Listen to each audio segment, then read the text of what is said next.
누가복음 2장 11절에서 12절 찾으신 줄 알고 다 같이 한번 읽겠습니다. 시작. 오늘 다윗의 동네에 너희를 위하여 구주가 나셨으니 곧 그리스도 주시니라. 너희가 가서 강보에 쌓여 구유에 누워있는 아기를 보리니 이것이 너희에게 표적이니라 하더니 아멘.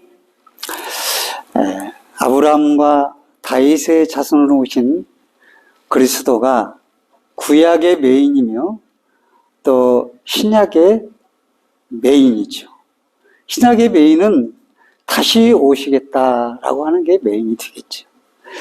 그래서 구약 시대마다 여러 3만 명의 인물들이 등장하지만 시대가 다르지만 다 그리스도를 쫓아갔고 그리스도를 말하고 그리스도를 상징하는 그런 것이 되었죠. 그래서 그리스도를 표적으로 하고 그 사람들은 향하여 달려가게 된 것이죠. 말씀도 거기를 향해 달려간 것입니다. 그래서 이것이 너에게 표적이니라 오늘 12절에 말씀해 주셨습니다.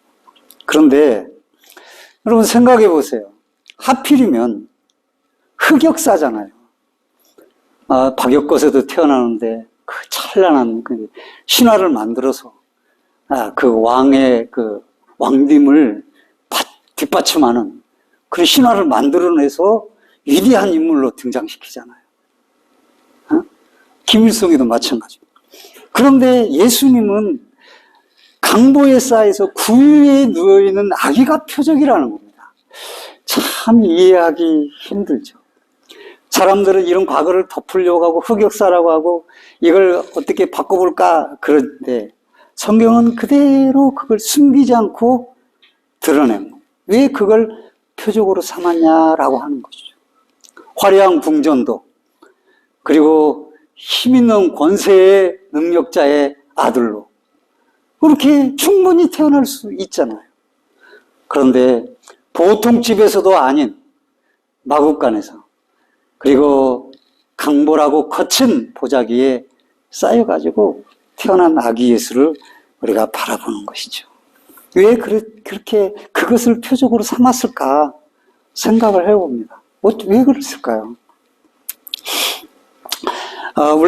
물론 그것이 하나님의 마음에 그리고 성경에 잠깐 가끔 나타나는 모습들 속에서 사람들이 생각하는 것과 다른 방향의 표적을 삼으신 것을 알 수가 있어요.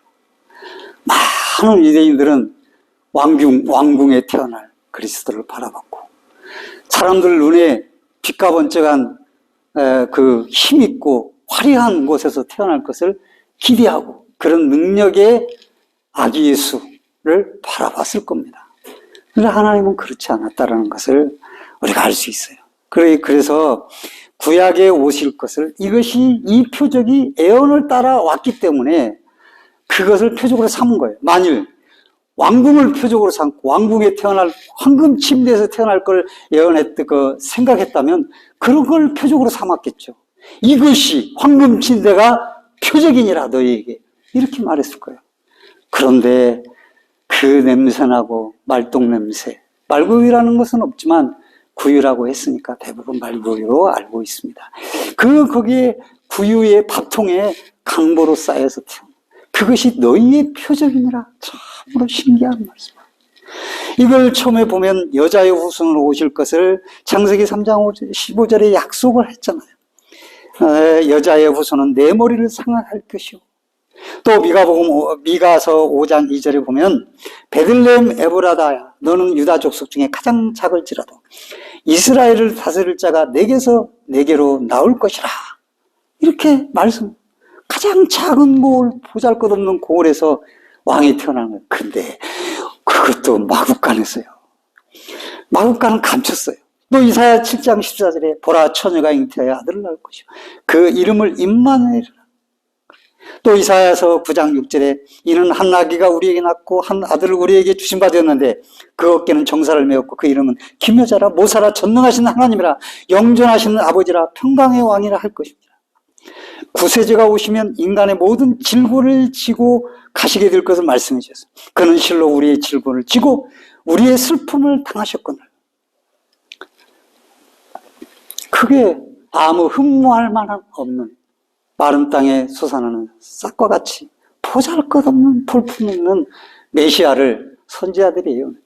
그때마다 유대인들은 이게 메시아가 아니다. 왜 이렇게 이사야는 말했을까? 그걸 잊지 않고 건너뛰면서 성경을 보아왔던 것입니다. 그렇게 수없는 예언들이 있지만 그들이 기다렸던 구약에 예언하였던 메시아는 강보에 쌓인, 구체적으로 이제 그것이 지시하는 것이, 이것이 너희에게 표적이니라. 그러니까 어떻게 그게 표적이 될 수 있어? 똑똑한 사람, 돈 많은 사람, 부자, 권력자, 대제사장이 마구간에 어림도 없는, 예수님께서 메시아가 마구간에 어림없는 소리 많아. 우리는 이 돈을 많이 갖는 게 승리의 표식이요, 우리들이 모든 것에 하나님의 축복의 표식이고 나의 믿음의 표식이다. 그렇게 생각을 하고 성전에서도 장사하고 가난한 자들 집받고 그렇게 재물을 모아왔던 대제사장부터 모든 제사장들과 권력자들, 귀족이었던 것을 보게 되는 것입니다. 우리 믿는 사람들도 가난한 사람들을 멸시할 경향이 많아요. 부자면 저 위에 스타원이 저 사람이 내가 말하면 함부로 하면 또 안 되지, 이런 식으로 생각을 하고, 가난한 사람 쟤 별볼일 없는 거, 이런 식으로 생각하는 경향들이 있어요. 그런 것들이 고스란히 예수님의 탄생에도 적용돼요. 예수님께서 공생의 초기에 제자들을 삼으실 때 빌립을 만나 나를 따르라 그랬을 때 빌립은 자기 친구인 나다나엘에게 자기 본 것을 이렇게 말합니다. 모세가 율법에 기록하였고 여러 선지자가 기록한 그를 우리가 만났다. 그분을 만났다. 바로 이분이다 하고 메시아를 예수님을 소개한 거예요. 그러니까 빌립은 그걸 알았던 것이죠. 또 빌립은 예수님을 만나보니 구약에서 말한 그분이라 라고 만났어요. 구약에서 예언한 표적으로 오신 메시아가 나사렛 예수라는 증언을 했습니다. 그렇게 구약에서 기다리고 예언하였던 메시아가 사람으로 그리고 강보에 쌓인 아기 예수로 구유에 누워 온 것, 그게 하나님의 마음의 심중에 품은 그리스도 메시아, 그게 바로 이 표적이라고 말씀해 주었던 것입니다. 그리고 이 표적을 믿는 자들에게 구원을 허락해 주시는 것입니다. 오늘도 여러분들의 삶도 왕궁에 있는 침대에 있는 나는 성탄절 가기 위해서 추억의 아름다운 그런 걸로 성탄절을 생각하는, 그러면서 삶은 나는 왕궁에 살아야 돼. 그게 하나님의 축복이야. 그래서 말씀과 믿음을 쳐버리고 혈안이 돼서 부자가 되기 위해서 혈안이 돼요. 그리고 기도 제목도 전부 달라고 그런 것만. 그래가지고 그런 것이 이루어지면 나는 믿음의 승리자다. 그게 오늘 한국교회의 성도들의 모습인 거예요. 가난하면 나는 가난해서 믿음도 없고 나는 별 볼 일 없는 사람이야. 이런 것이 뭘 하겠어. 그래가지고 주눅 들어있고 그래서 나는 실패한 자요. 이렇게 생각을 하는 잘못된 그리스도인들의 모습을 발견해요. 그래서 좀 된 사람들은 교만과 자기의 우쭐함으로 그리스도를 위에 자기가 군림하고 있고, 없는 사람들은 낙담하고 좌절하고 함으로 믿음의 귀중함과 소중함이 얼마나 자기를 높은 가치를 두고 그리스도께 죽으셨는지를 기억하지 못하는 성탄절이 되고 마는 것이죠. 여러분, 아기 예수 광보에 쌓인 표적을 따라와서 이것이 너희의 표적이니라. 메시아, 이 표적 되신 강보에 쌓인 예수 그리스도를 여러분의 중심에 모시기를 주의 이름으로 축원드립니다. 그럴 때 우리는 담담한 겁니다. 부자 앞에서도. 가난해도 그것이 문제가 아닙니다. 담담하고 평안을 누리고 주님을 왕으로 모시고 감사하며 살아가는 거예요. 그래서 어떤 위기와 어려움 앞에서도 흔들리지 않고 감사함을 잃지 않는 거예요. 행복을 잃지 않는 거예요. 그 다음에 왜 이것이 표적이라고 그랬냐? 이게 구주의 표적이고 그리스도의 표적인 거예요. 11절에 먼저 이렇게 말씀하십니다. 다윗의 동네에 베들레헴이죠. 너희를 위하여 구주가 나셨으니 곧 그리스도 주시라 그랬습니다. 여기서 구주란 말은 원래는 로마 황제에 대한 당시에 로마 황제한테 구주다 이렇게 표현했어요. 소테르 이렇게 말했어요. 그러니까 온 세상의 구주는 누구냐? 세상을 점령한 가이사라 황제, 로마 황제를 구주라고 했어요. 그리고 누가는 그 가이사 시대에 별볼일 없는 황제 시대에 마국간에 강보로 쌓인 예수 그리스도가 만왕의 왕이다 라고 말하고 있는 거예요. 강력한 메시지죠. 강보에 쌓여 구유에 놓인 그가 누구냐? 구주다라고 하는 것입니다. 그 또한 주라는 말이 있어. 퀴리오스라는 말이죠. 제자들은 예수님을 퀴리오스라고 불렀어요. 근데 그 이전에 많은 사람들은 로마 황제를 퀴리오스, 물론 자기 노예는 주인한테 퀴리오스라고 그랬습니다. 주인이라고 그러죠. 그런데 더 로드라고 사용함으로 특별한 의미로 오직 주님은 한 분이시다. 마국간에 태어나신 그분이 여러분의 주인이 되시기를 주의 이름으로 축복합니다. 그래야 그 다음에 그리스도라고 말했습니다. 이게 그 강보에 쌓인 표적이에요. 그리스도는 메시아를 헬라어로 변형합니다. 메시아는 세 가지 직위를 가지고 있어요. 왕과 제사장과 그 다음에 선지자입니다. 이 세 사람에게 기름을 부어서 세웠는데 예수님은 바로 이 왕과 제사장과 선지자 기름 세 가지를 기름 부은 분이다라고. 유대인들은 그가 하나님 나라를 가져올 것으로 믿었죠. 누가 그분이 곧 예수라고 말합니다. 그 누가는 그래서 예수님은 그의 온 세상을 통치할 왕 중의 왕, 모든 사람을 인도할 대제사장, 온 세상에 정의를 선포하는 선지자 중에 선지자로 바로 그리스도라고 누가는 말하고 있는 것이죠. 그게 그 의미로 이것이 너희의 표적이다 그렇게 말씀하신 거예요. 그 다음에 또 이 구유에 놓인 이 표적이 어떤 의미냐? 성육신을 잘 보여주는 장면입니다. 성육신 하면 하나님이 사람의 몸을 입고 사람이 껍데기만 되신 게 아니라 온전하게 오장육부. 우리가 오장은 정신에 입각하는 거고 몸의 정신을 튼튼하게 주는 것이 오장이죠. 비장, 폐장, 간 이런 것들이 다 장이죠. 그 다음에 육부가 있어요. 소장, 이 밑에 유의부터 해가지고 이렇게 큰 이게 긴 그런 것 다 그 육부죠. 그런 것들은 육신의 건강, 몸을 건강하게 만드는 거죠. 그런데 그런 온전한 오장육부를 가지시고 사람으로 오셨습니다. 빌립보 말씀 낳고 하나님과 동등됨을 사람으로 그리고 심지어 사람보다도 더 사람 중에서 가장 낮은 자리 그리고 사람으로서 죽지 않아야 될 나무 십자가에 주인 극악한 주인에게 달리는 주인으로 와서 낮고 천한 자로 와서 그 십자가에 또 달려 죽은 거예요. 세상에 예수님처럼 낮은 자는 없어요. 이 세상에.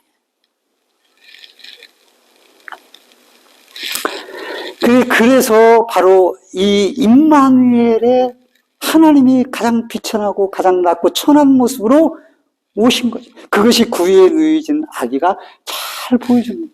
그 당시에 아무리 어려웠어도 아기를 구유에 누이지 않아요. 동방박사들은 왕으로 오신 예수님의 탄생을 알고 어디로 갔습니까? 예루살렘으로 갔잖아요. 궁으로 갔잖아요. 유대인의 왕으로 나신 이가 어디뇨? 소동이 났습니다. 그런데 박사들이 잘못 찾아간 것이죠.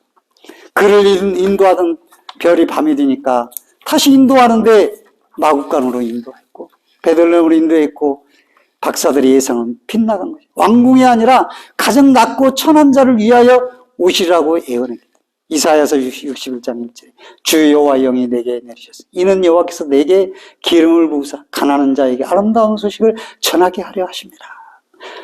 나를 보내사 마음이 상한 자를 고치며 보호된 자에게 자유를, 갇힌 자에게 노임을 선포하며 라고 말씀하셨어요. 만일 왕궁에서 태어났다면 구약이 말하는 표적이 되지 못했을 거예요.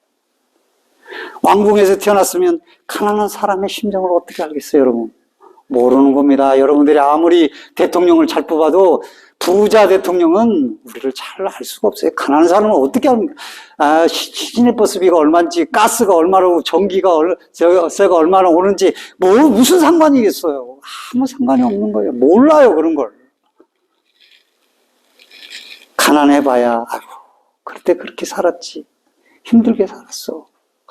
힘든 사람의 심정을 알고, 자기도 아파봐야 아픈 사람의 심정을 알고, 자기도 그런 상황이 있어봐야 그 사람의 심정을 알아서 그 사람에 대해서 이러쿵저러쿵 말을 안 하는 겁니다. 우리가 다른 사람에 대해서 말을 하는 게 참 힘들고 어려운 점이에요. 왜? 안 당해보니까 모르기 때문에 막 함부로 얘기하는 거예요. 마음간에서 이렇게 낮아지셨기 때문에, 그리고 십자가에 가장 극악한 죄로 달리셨기 때문에 가장 극악한 죄라도 구원할 수 있는 자격을 가지신 거예요, 주님은. 그리고 주님이 가난한 자를 해방시키기 위해서 오신 것이죠. 부자면서 나 가난한 자들 생각한 거 웃기지 말라고 그랬어요. 그래서 임마누엘로 가장 낮은 자리에 마구간에 오신 거예요. 그 다음에 비방의 표적이 되기 위해 오신 것입니다. 이렇게 가난한 자리에 왔으니 그게 어떻게 나사렛에서 선한 것이 나올 수 있겠어? 그 마구간에서 태어난다는 얘기도 있던데 그랬을 거 아닙니까? 그리고 말이죠, 그의 육신의 부모들 봐. 가난한데 목 쓰고 막 가난하잖아. 그런데 거기서 어떻게 메시아가 나와? 아이고, 그 선지자나 하는 사람이 될지 모르지. 이렇게 생각. 그런데 시므온이 예수님을 안고 축복하면서 이 아이는 이스라엘 중 많은 사람의 패하고 흥함을 위하여 비방을 받는 표적이 위하여 세움을 입었느니라 라고 누가복음 2장 34절에 말씀하고 있어요. 왜? 가난하게 태어나셨기 때문에. 왜? 십자가에 죽으셨기 때문에. 비방받고. 야, 네가 만왕의 왕이라며, 네가 유대인의 왕이라며. 아이고, 근데 십자가에 달렸어? 왕이라면 지금도 뛰어내려와서 내가 왕이다 한번 해봐. 내가 당장 엎드릴게. 비웃고 조롱, 옷을 찢고 나눠 가졌습니다. 침을 뱉었습니다. 그 비방의 표적을 바로 강보에 쌓인 이것이 너의 표적이라에 함축되어 있는 것이죠. 그래서 주님은 오셔서 십자가에 죽으셨습니다. 피와 살을 죄인들을 위해 주신 것입니다. 그게 성찬식입니다. 이것은 너희를 흘리는 나의 살과 나의 피니라. 이렇게 말씀해 준 거죠. 마지막으로, 그러나 비방의 표적만 있겠습니까? 오늘 한번 말씀을 보겠습니다. 2장, 누가복음 2장 12절 13절 다 같이 한번 읽겠습니다. 시작. 너희가 가서 강보에 쌓여 그 위에 누워있는 아기를 보리니 이것이 너희에게 표적이니라 하더니 호련히 수많은 천군이 그 천사들과 함께 하나님을 찬송하여 이르되 지극히 높은 곳에서는 하나님께 영광이요 땅에서는 하나님이 기뻐하시는 사람들 중에 평화로다 하니라. 비방의 표적, 가난한 자의 표적, 비천한 자의 표적으로 오셨지만 그것이 천사들이 하나님께 영광이 되고 찬송이 되고 하나님을 기뻐하는 자들 중에 평화를 임하게 하는 영광의 표적이 되니 그 표적이 강보에 쌓여 구위에 누인 아기 예수가 그 표적인 것이라는 것입니다. 분명한 사실은 적어도 그리스도인들이 세상과 달리 강보에 쌓여 구위에 누워있는 아기를 찬양하고 경배할 때 지극히 높은 곳에서 하나님께 영광이 된다고 그랬어요. 내가 믿음으로 살면 하나님께 영광이 된다 그랬어요. 이 표현은 무엇이겠습니까? 우리가 살아나는 일을 높이고 영광이 되게 만드는 거 얼마나 좋습니까? 그래서 사랑하는 이들이 꽃도 선물하고 옷도 선물하고 반지도 선물하고 귀걸이 목걸이도 선물하고 좋은 옷도 선물하고 하는 것 아니겠습니까? 영광이 되게끔 그렇게 하는 거 아니겠습니까? 좋은 집에 살게 하는 것도 영광이 되게끔 그렇게 하는 것 아니겠습니까? 자기 형편대로. 그런데 내가 예수님을, 이 아기 예수님을, 이 강보에 쌓인 아기 예수님을 나의 구주로 모실 때 하나님께 영광이 됩니다. 할렐루야. 우리가 영광, 그 한 가지로 영광이 돌리는 거야. 우리가 뭘 잘하고 내가 말이죠. 헝걸 몽땅 해가지고 화려한 궁전을 지을 때, 성전을 지을 때 하나님께 영광이 되는 거 아니에요. 이 예수를 내 안에 모시고 살아갈 때 하나님이 영접하며 살아갈 때, 야, 네 삶이 나에게 큰 영광이 되는구나. 아무리 화려한 집에 살아도 이 아기가 예수가 없네. 영광이 아닙니다. 그들은 다시 오실 주님을 영접할 자격도 없습니다. 그리고 하나님을 이 땅에 기뻐하심을 입은 사람들 중에 평화가 하늘에는 영광이요 땅에는 평화가 이루어지는데 하나님이 그렇게 영광을 돌리는 자들이 삶 속에 하나님이 기뻐하신 사람들 중에 평화가 그들에게 임한다 라고 말씀해 주세요. 그러니까 영광을 받으시니까 하나님이 기뻐하셔요. 영광이 부족해서 영광을 받는 게 아니에요. 영광이 충만하신 분이에요. 그런데 그 이유는 내 백성이 나의 자녀가 되었도다. 내 백성이 되었구나. 하나님의 백성이 되는 길은 강보에 쌓인 표적인 아기 예수를 영접하지 않고는 만왕의 왕으로 구주로 그리스도로 영접하지 않고는 하나님의 백성이 될 수가 없기 때문에 그걸 영접하는 순간 천사도 영광을 돌리고 찬송을 돌리고 하나님도 기뻐하시고 하나님도 영광이 되며 그렇게 기뻐하신다고 하는 것을 말씀하시며 그렇게 기뻐하시는 사람들 중에 평화를 하나님이 주시겠다고 말씀해 주셨습니다. 여러분, 이 사실을 기억할 때 여러분들은 어떻게 해야 됩니까? 왜 요란한 세상에 이 사람에 의해서 저도 예수 믿는다고 목사라고 하면서도 맨날 그 전에 그래서 이 사람에 의해서 저 사람에 의해서 마음이 흔들리고 요란하고 말이에요. 평화가 없어요. 이 목회하면서 말이죠. 평화가 없어요. 탐욕과 욕심, 부흥, 평화가 없어요. 여기서 부흥은 어떻게 해요? 평화가 없어요. 하나님이 주신 대로 하는 거지 능력도 없는 것이 무슨 탐욕과 욕심만 있어 평화가 없어요. 그러니까 아직도 아기 예수를 진정으로 내 마음에 목사라 할지라도 영접했고 고백하고 믿는다고 하지만은 삶에서 그렇게 못 산 거예요. 여러분, 주변이 요란하고 시끄럽고 해도 여러분이 예수님께서 십자가에 피 흘려서 휘장을 가르시고 하나님과 화목하게 한 이 평화, 이 평화를 누리면 세상의 어떤 것도 우리의 평화를 해칠 수가 없게 되는 거예요. 고단합니까? 괴롭습니까? 힘듭니까? 이 평화를 깨칠 수가 없는 거예요. 이게 진정한 하나님이 우리에게 주신 평안보고 강보에 쌓인 아기를 예수 영접한 그리스도인의 평화인 거예요. 이 평화가 여러분에게 있습니까? 없습니까? 여러분, 이 평화를 회복하고 이 평화를 찾고 누리시기를 주의 이름으로 축복합니다. 평화롭게 흔들지 마세요. 좀 어렵다고 그걸로 인해서 막 이러지 마세요. 언제나 어디서나 이 평화가 있으면 담대하고요. 오히려 다른 거 생각 안 나. 은혜만 생각나고 감사만 생각나고 행복합니다 하나님. 이것만 생각나. 그런데 그렇지 않으면 불안하고 죄가 오면 막 스트레스 받고 죄가 오면 죄의 낙을 이기려고 가는 거예요. 그래서 믿음은 사라지게 됩니다. 천군 천사가 우리가 주님을 영접할 때 찬송하여 이르니 하늘에는 영광, 땅에는 평화. 오늘 말씀처럼 하늘에는 땅에서 하나님 기뻐하심을 입은 사람 중에 평화다. 그래서 오늘 성탄절에 강보에 쌓인 예수 그리스도, 이 표적 되신 예수 그리스도를 여러분 마음에 영접할 때 세상이 빼앗아가지 못할 하나님이 여러분에게 주시는 평화, 평안, 그 평안이 여러분 심령만 아니라 여러분 가정을 지배하는 놀라운 축복이 함께 하시기를 이 성탄절에 주님의 이름으로 축복합니다. 아멘.